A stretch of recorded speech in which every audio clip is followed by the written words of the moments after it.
सभी साथियों को नमस्कार। युवा मंच यूट्यूब चैनल पर आप सभी का स्वागत है। मित्रों, आप लोगों के बीच में एक विशेष चर्चा परिचर्चा में आज उपस्थित हूं और सबसे बड़ा सवाल उत्तर प्रदेश ही नहीं पूरे देश की भर्ती में बीएड करने वालों पर एक बहुत बड़ी गाज गिरने जा रही है।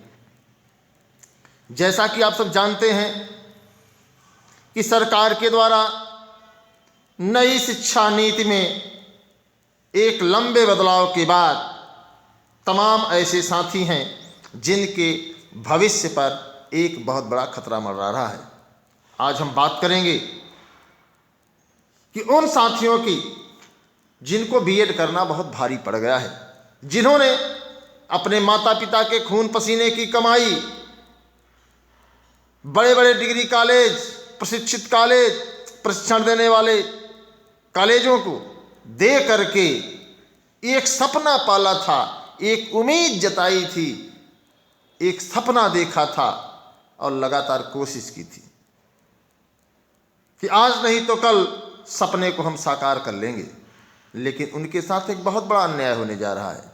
हालांकि तमाम साथियों के मन में अलग अलग सवाल चलेंगे, अलग अलग विचारधारा होंगी, अलग अलग उनके मिशन होंगे, अलग अलग उनकी मंजिल होगी। लेकिन जो बीएड करना भारी पड़ा है, आखिर ऐसा क्यों? तो अगर आप वीडियो को देख रहे हैं तो मैं आपसे उम्मीद करता हूं कि आप वीडियो को अधिक से अधिक शेयर करें, लाइक करें। अगर आप चैनल पर नए हैं तो चैनल को सब्सक्राइब कर लीजिए।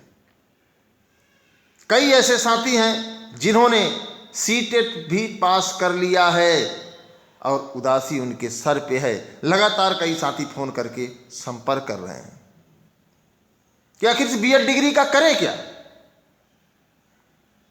अभी तो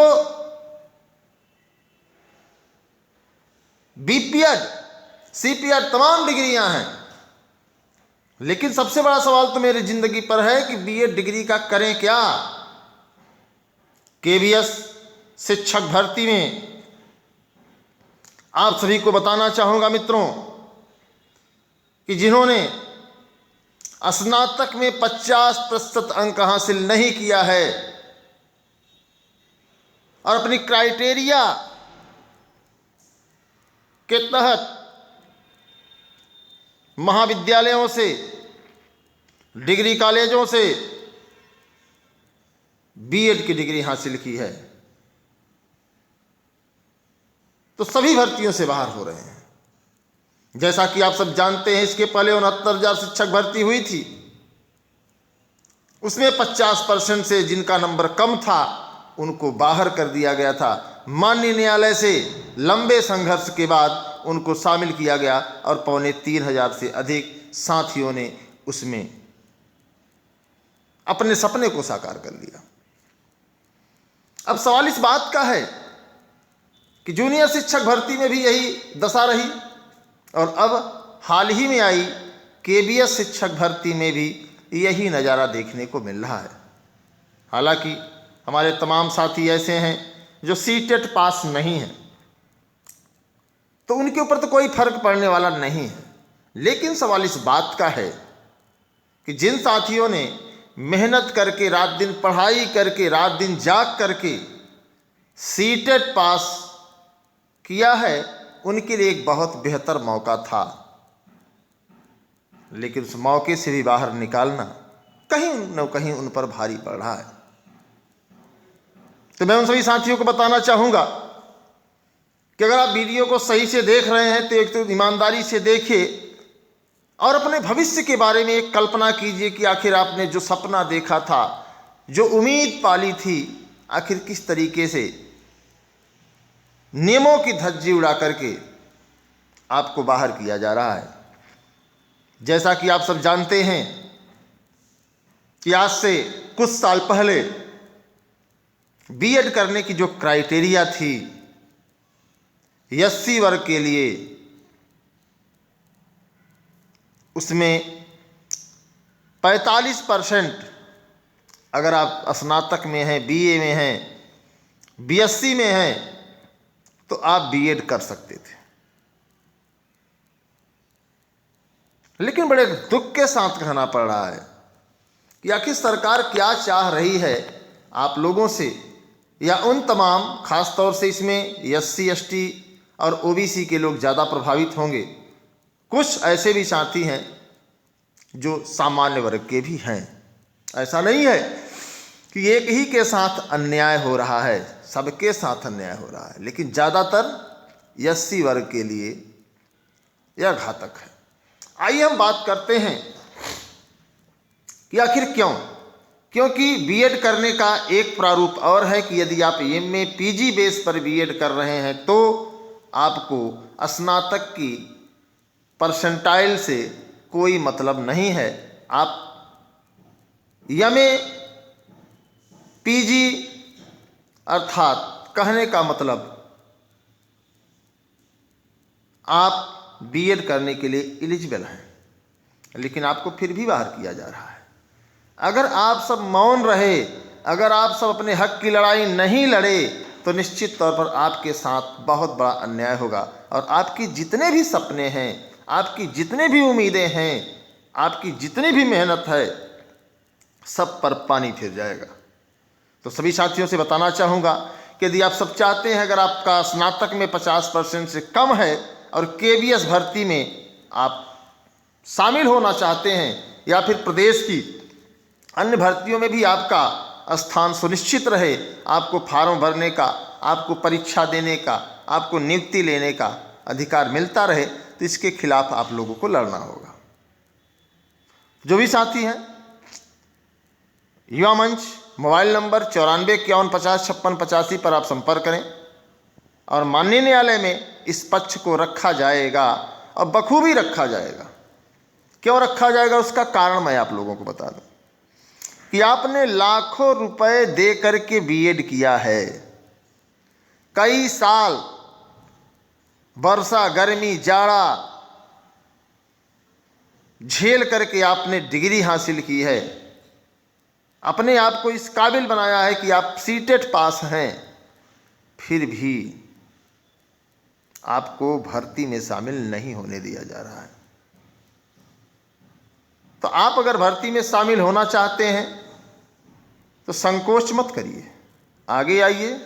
युवा मंच टीम आपके साथ है, आपके अधिकार को दिलाने का पूरा प्रयास करेगी।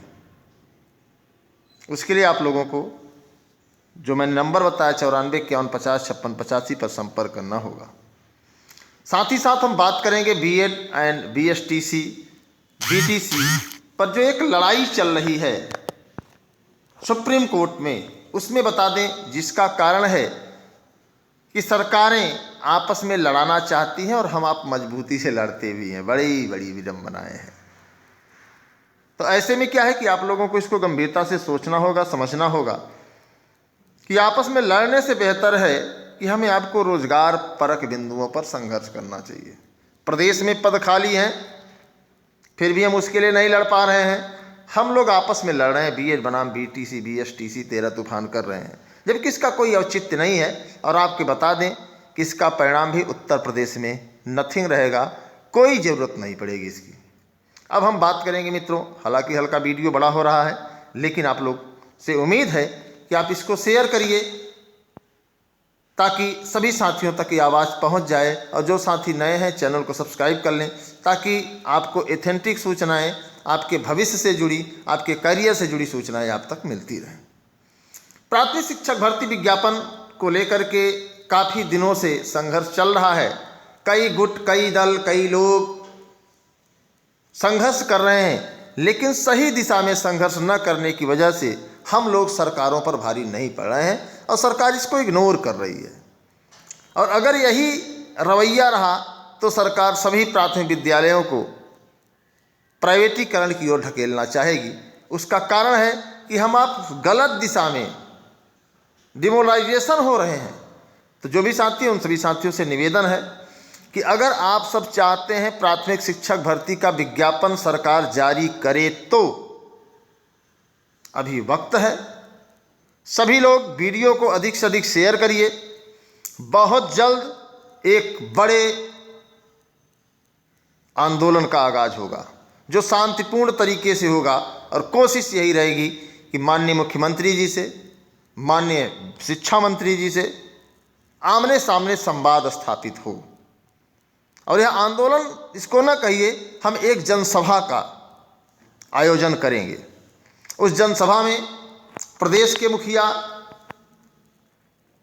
माननीय योगी आदित्यनाथ के साथ ही साथ बेसिक शिक्षा मंत्री सहित तमाम आला अधिकारियों को सूचित किया जाए, इनवाइटेशन दिया जाए, और हम लोग एक सुर में सरकारों से रोजगार के सवाल पर चर्चा कर सकते हैं। यह तभी संभव है जब सभी लोग मिल करके एक साथ कंधे से कंधा मिला करके इस आयोजन को सफल बनाने का प्रयास करेंगे। कई लोग कहेंगे कि हम ट्विटर ही आन चलाएंगे, कई लोग व्हाट्सएप ग्रुप बनाने में प्रयास करते रहते हैं, और कई लोग, आपको बता दें, मुझे हंसी आती है कि सिर्फ सोशल मीडिया पर 4 लाइन डाल करके शांत हो जाते हैं। यह दौर उसका नहीं है। अगर आप सब प्राथमिक विद्यालयों को बचाना चाहते हैं, अगर आप सब प्राथमिक विद्यालयों के अस्तित्व को जिंदा रखना चाहते हैं, तो आप सभी को हर हाल में एकजुटता दिखानी होगी।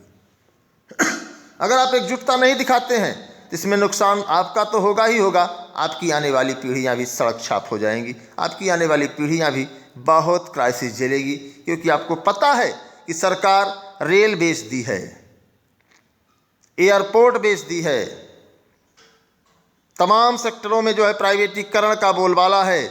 बड़े बड़े ठेकेदार, बड़े बड़े जो है कारपोरेट ठेका प्रथा पर सिस्टम को ऑपरेट कर रहे हैं। तो कहीं शिक्षा व्यवस्था भी इसी का शिकार न हो जाए। बिजली विभाग में आप देख रहे हैं तो हर जगह संविदा प्राइवेटीकरण हो रहा है। अगर आप उससे खुश हैं, अभी आपने देखा होगा अग्निवीर, 4 साल वालों वीर, और उसकी एक बड़ी सोशल मीडिया पर गैदरिंग है कि ये बाजी मार गए, अग्निवीर हो गए, फला हो गए, ढिमका हो गए। तो मित्रों, दौर है लोकतंत्र को बचाने की, दौर है सही तरीके से सिस्टम को चलाने की, दौर है अपने अधिकारों को लेकर के एक बड़े संघर्ष की। और संघर्ष तभी संभव है जब हम आप एकजुट होकर के, जब हम आप एक बहुत बड़ा सम्मेलन होना चाहिए रोजगार के सवाल पर, बहुत बड़ा सम्मेलन होना चाहिए शिक्षा व्यवस्था के ध्वस्तीकरण के खिलाफ, बहुत बड़ा। और ये तब संभव है जब आप लोग इस वीडियो को अधिक से अधिक शेयर करेंगे, ताकि अधिक से अधिक साथियों तक हमारी आपकी आवाज़ पहुँचे।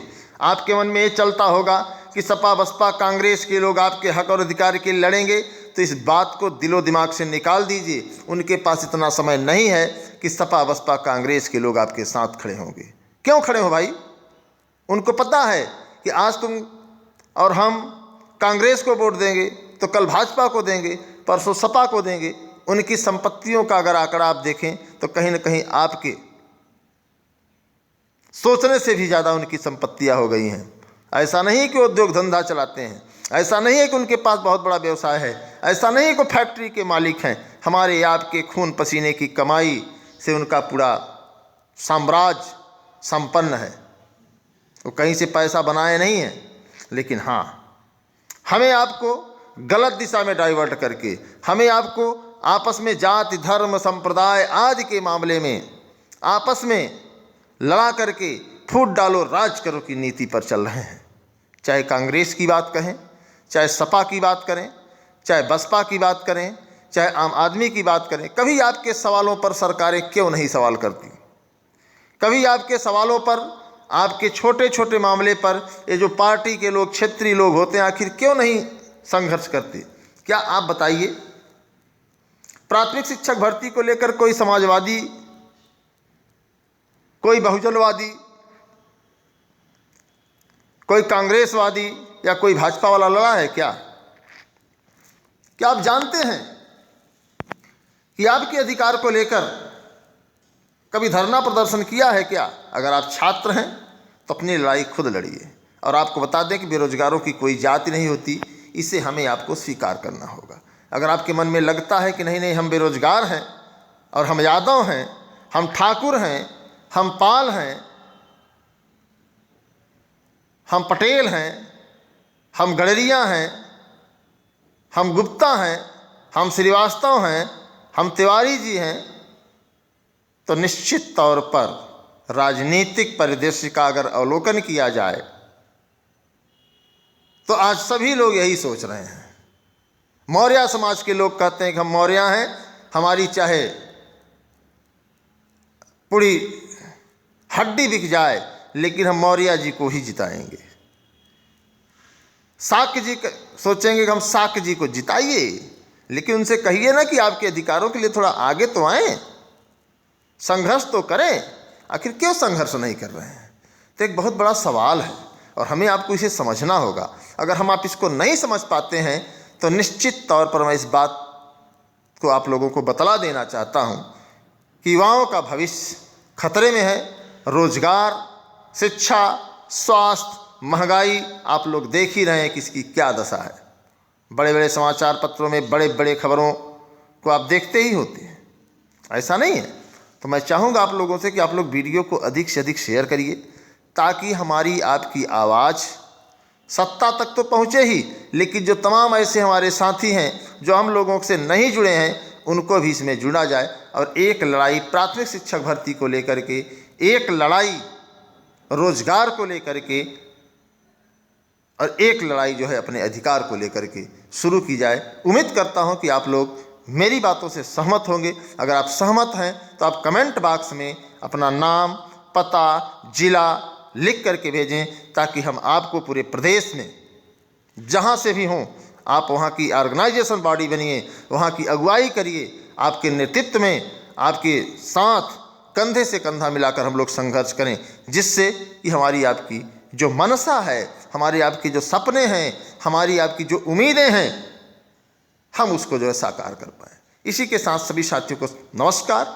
मैं आपके संघर्षों का साथी अनिल सिंह। इंकलाब जिंदाबाद।